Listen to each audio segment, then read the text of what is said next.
సోమరి, చీమల యొద్దకు వెళ్ళుము, వాటి నడతలు కనిపెట్టి జ్ఞానము తెచ్చుకొనుము. వాటికి న్యాయాధిపతి లేకున్నను, పై విచారణకర్త లేకున్నను, అధిపతి లేకున్నను, అవి వేసవి కాలమందు ఆహారము సిద్ధపరచుకొనును, కోతకాలమందు ధాన్యము కూర్చుకొనును. సోమరి, ఎందాక నీవు పండుకొనియుందువు? ఎప్పుడు నిద్రలేచెదవు? ఇక కొంచెము నిద్రించెదనని, కొంచెము కునికెదనని, కొంచెము సేదు చేతులు ముడుచుకొని పరుండెదనని నీవనుచుందువు. అందుచేత దోపిడిగాడు వచ్చునట్లు దారిద్ర్యము నీ యొద్దకు వచ్చును, ఆయుధదారుడు వచ్చునట్లు లేమి నీ యొద్దకు వచ్చును. సోమరి ఆశపడును గాని వాని ప్రాణముకేమియూ దొరకదు. శ్రద్ధగల వారి ప్రాణము పుష్టిగా నుండును. శ్రద్ధగా పనిచేయువారు ఏలుబడి చేయుదురు. సోమరులు వెట్టి పనులు చేయవలసి వచ్చును.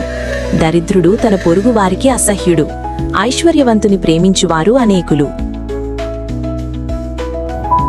I'm so sorry for my laziness and sins. Please forgive me.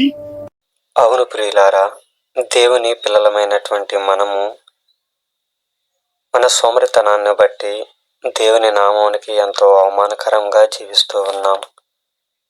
మన సోమరితనము, మన బద్ధకము, మన అశ్రద్ధ, మన నిర్లక్ష్య ధోరణిని బట్టి మనం ఎంతో దరిద్రులుగా జీవిస్తూ దేవుని నామాన్ని ఎంతగానో అవమానపరుస్తూ ఉన్నాం. ఇకనైనా చీమల యొద్ద నుండి మనము జ్ఞానాన్ని నేర్చుకుందాం.